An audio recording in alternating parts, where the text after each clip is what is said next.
How's everyone doing? Hopefully, doing well. Welcome to another segment of the Quantum Report. Thank you for joining me. Um, I guess we'll go over this week's um, geopolitical events and go over them in relation to my company and kind of surmise and kind of get a feel for where things are from our perspective. Um, I guess we could begin with uh, recent events politically as we move forward uh, legally, running for governor. Again, the um, what you would call establishment, value establishment, Cuomo-contortionism, uh, isn't able to counter or confront the solutions head on. Quantum tracks, quantum border wall, etc. So again, you have the media not really upholding their end to keep it a level playing field. They want to present the public a false choice, and you have Jeffrey Bewkes sitting in between that Time Warner from Time Warner Inc. With essentially Cynthia Nixon on the payroll, trying to control a failed merger in Washington D.C. Yet just a touch more, presenting the public a false choice and not reporting the reality of the situation as it pertains to that. And as we move forward, these strategies are broken down, and it creates a type of favorable type of context that for myself, my company. But again, these are things that you have to be aware of and keep track of, because if you let them slip for just a minute, it kind of becomes a strategic issue to try to then reposition to be where I am now. And as we talk about that, it'll be important to understand that in that type of federal value, Cuomo contortion, constitutional contortion context, and understanding that. And for us, with quantum tracks, it puts a nice positive spin on the LGBTQ type of nuance that goes in line with that, and understanding that most New Yorkers don't see a dime of that. So from a Mike Bloomberg type of approach, we are able to then begin to eliminate uh, New Yorkers' subway fares in half in 4 years, and then completely eliminate them in 8. Because I don't know about you, but I haven't seen a dime of all the subway fares paid. Have you? It's gone into some mesothelioma protectionist Trump Tower type of security apparatus, and essentially gone to feed an Omaha parasite, Warren Buffett, Berkshire Hathaway. At least that's how I see it. I don't know if anyone sees it similarly. So with that in mind, and understanding that in the Mueller type of context, you have the Southampton type of Cuomo contortionism.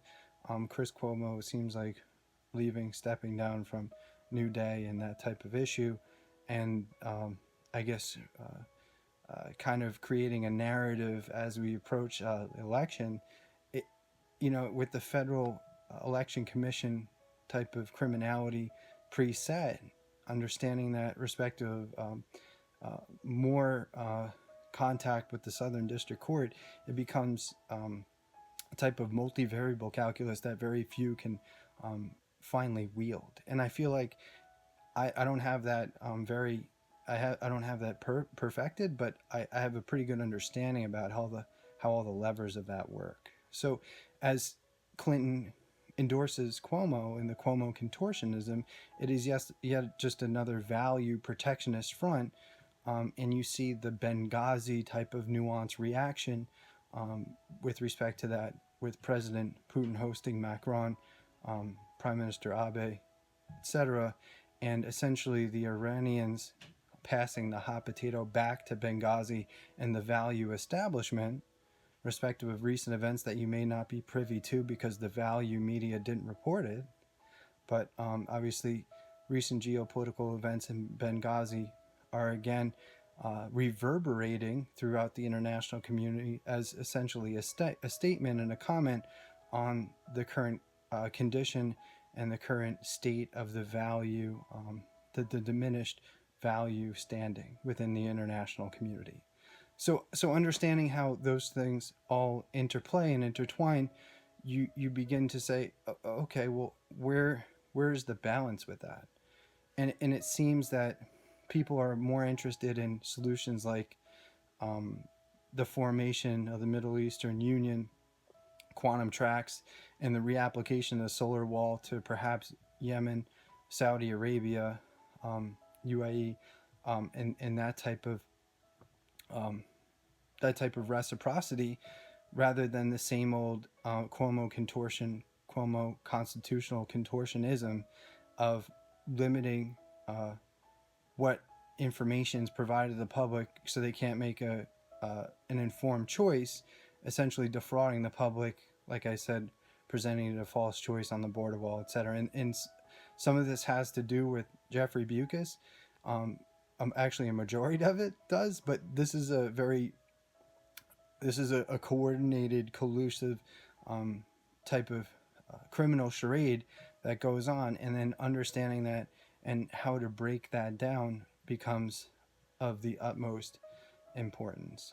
So I guess we could draw a parallel between Hillary Clinton and going to Burma and the social media value Cuomo-contortionism around that as it pertains to Maduro and Venezuela, right? So you have Bewkes moving to sell Time Warner Inc. in its entirety to AT&T. It gets blocked.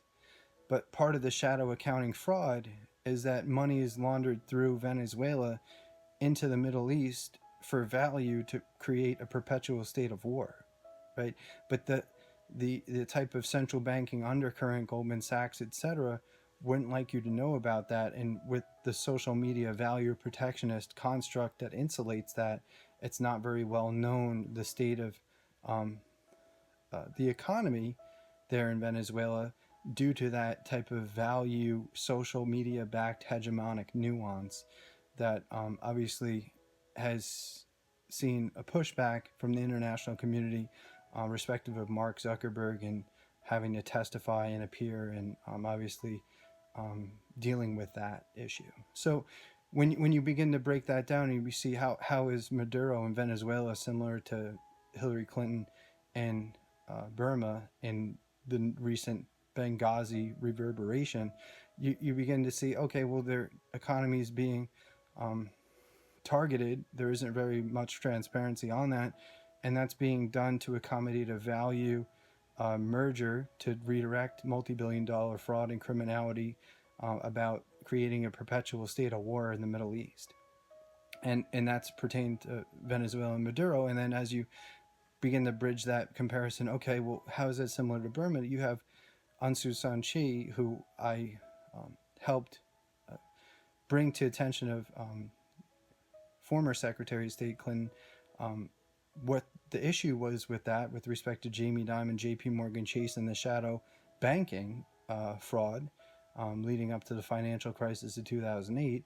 And instead of doing right by me, Secretary Clinton tries to take all the glory for herself and then goes to Burma, addresses it, doesn't address the criminality here on the back end.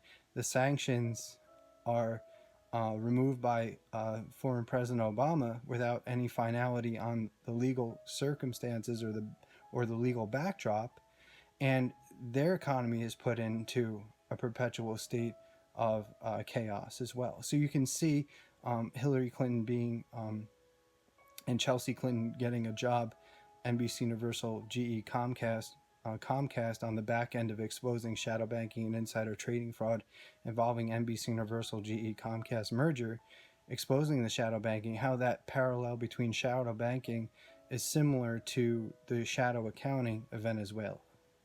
So I know that might move a little quicker than everyone is prepared to take in, but for people that are plugged in and connected and can understand where I'm going with that, it should, the logic should create the type of understanding or mutual reciprocity needed moving forward.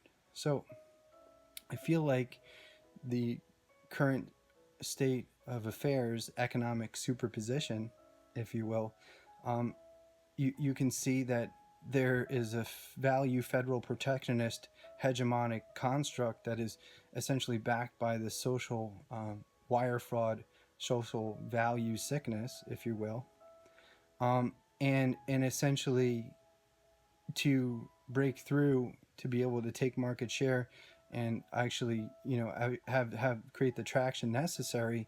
It seems like that needs to be not only broken down but exposed in the type of Sherman Act type of context through Southern District Court Attorney Berman, Attorney Kim, that type of Mueller type of investigation, special prosecutor, that type of apparatus needs to be aware of the constantly moving parts and the type of geopolitical calculus that goes into that to be able to really narrow that down. And when we talk about this, you have the Cuomo-contortionism, or essentially reducing the value linguistic type of, I guess, the extent of what could be talked about verbally through Time Warner Inc. to accommodate this type of criminality. And then how do you see that when I believe Richard Gates, the last name Gates isn't mentioned in that investigation? And you have to ask yourself, well, why is that? And then you understand, like I said in the previous clip, is that you have this Holder versus Golan type of legal nuance that seems to plague the media throughout the media, and it creates a type of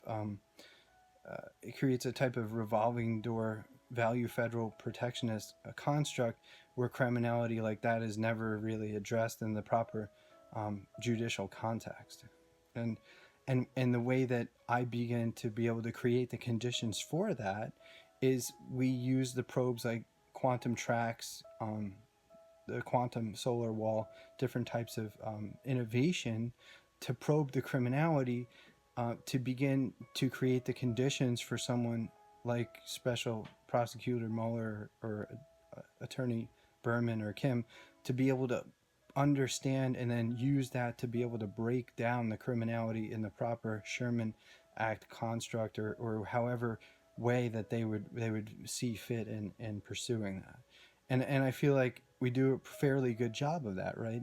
When someone comes to the table like myself with a solution to turn some $25-30 billion project that's upside down, the border wall, right side up 261 billion, and create the type of energy stability in the United States and in South America, and then be able to reduce everyone's taxes and collectively bargain for a better deal in healthcare respective of energy, and it's not being executed, and essentially it's being discarded and thrown away due to value, Omaha, Nebraska, Warren Buffett, Berkshire Hathaway holding the government hostage, and the presidential administration going along with that, to then defund the wall. And then you see the different types of hospital nuance within the administration. You begin to be able to bring and bridge the gaps there and see the criminality for what it really is, right? So when someone submits a superior bid, it's bid rigging and it's Sherman antitrust, and then you see the numbers around that, and then understand that that whole value narrative around the wall was outpositioned to quantum tracks, and everyone can see what the forward-looking projections on that are, right? So, I mean, for me, that's that, and the people that, wish to see Time Warner Inc. move in that type of progressive way forward, it's great. It's great news. We can sit in and hit and step in and battle the biggest people from Wall Street, politically, all the way to Albany, all the way across the United States, with essentially not too many problems. Because when you're countering, confronting that type of backdrop, it becomes essentially very, very difficult to try to uh, essentially hit yourself out of, or get your sidestep yourself out of the corner with that type of criminality. And it becomes a very effective strategy to back a type of value Cuomo-contortionism or social media based hegemonic construct into a quantum tracks corner fairly easily, and sealing off the criminality. So from the I guess in its finality, as I draw to a close here, you have these many different levers and different types of criminality, all type all types of moving parts that requires that type of introspection or geopolitical calculus to be able to probe or narrow down in a certain way. And I feel like I, without a doubt, provide that, and are able to articulate that in a type of way that warrants further consideration. So, with that, my friends, hopefully you have a good weekend, and I'll leave you there. Thank you.